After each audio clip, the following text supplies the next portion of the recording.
Die gebeure in die vroeë kerk in Handelinge 2, hoe hulle saam geleef, saam aanbid, saam geleef en werk het ons verbeelding aangegryp. En in hierdie reeks spandeer ons tyd, ek is, omdat ons is, 'n tema waar ek as individu is deel van iets soveel groter as myself. En daar het wonderlike goed gebeur in daardie vroeë kerk, toe hulle saam is. Hierdie week leer ons, hoe was dit vir hulle om saam te bid en wat is die uitnodigings vir ons?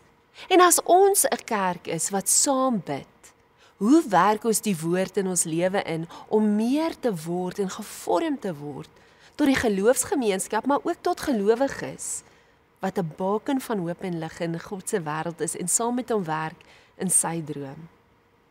Kom ons lees saam die skrifgedeelte vir vandag. Hulle het hulle volledig toegewy aan die leer van die apostels, aan die gemeenskap, die breking van die brood en aan die gebede. Almal is vervul met onsag en baie wonders en tekens het deur die apostels plaasgevind.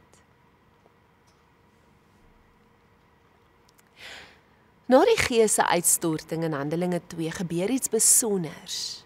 Mense verander. Hulle gewoontes verander. Hulle waardes verander. En hulle gebedslewe kry nuwe vuur. Let op die patroon.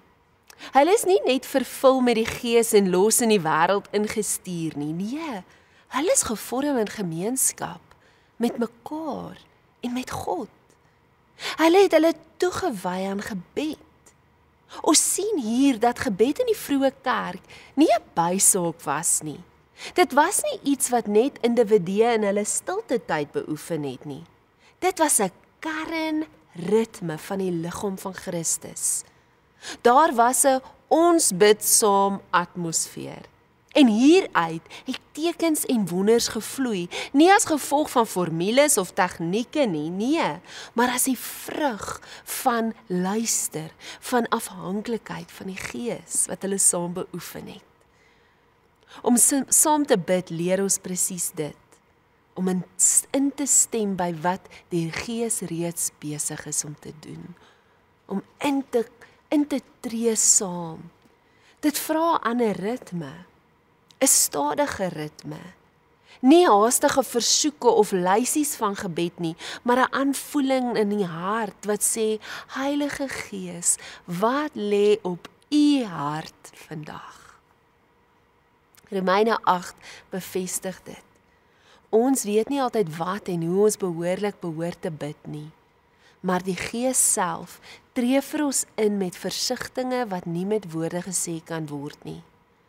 Hy tree in volgens die wil van God vir die heiliges.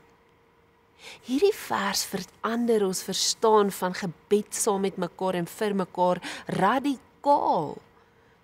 Ons probeer nie bid sodat God iets moet doen wat hy nog nie wil doen nie. Nee, ons leer luister en gee gehoor.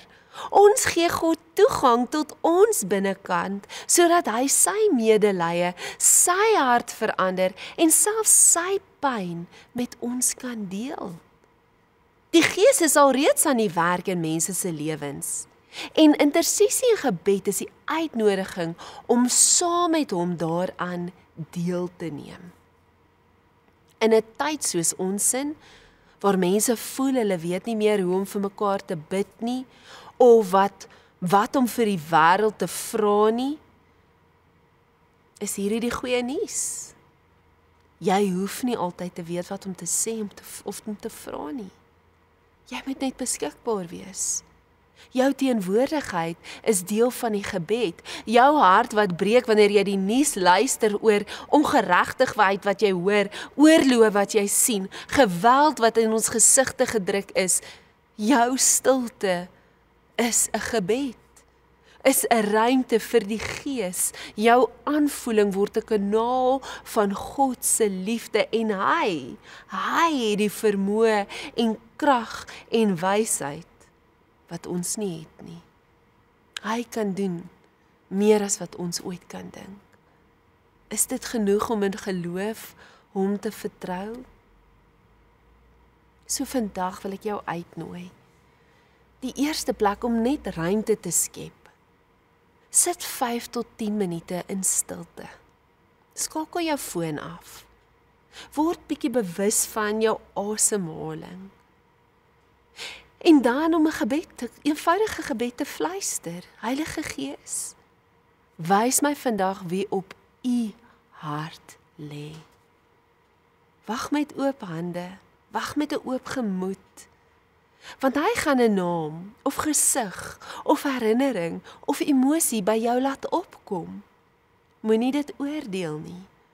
Ontvang dit as 'n uitnodiging om saam met die Gees vir daai persoon te bid. En dan kan jy net 'n eenvoudige gebed sê soos: Ja, Here, wees met Jan. Ja, Here, kom.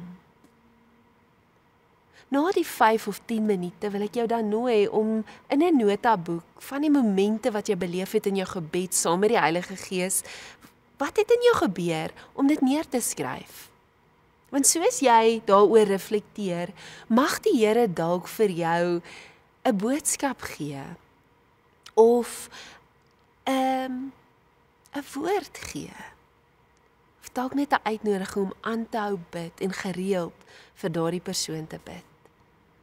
As jy dit doen, gaan jy ontdek, die Gees lei jou om teenwoordig te wees by mense se lewens soos wat Jesus was. Nie om hulle te fix of reg te maak nie, maar om net hulle te dra in gebed en in jou hart. Mag jy vandag, soos jy tyd uitkerf om stil te raak en te hoor wat is dit wat op God se hart is vir die mense in jou lewe, vir die omstandighede om jou lewe. Mag jy voel hoe jou hart in die ritme van sy hart ook klop.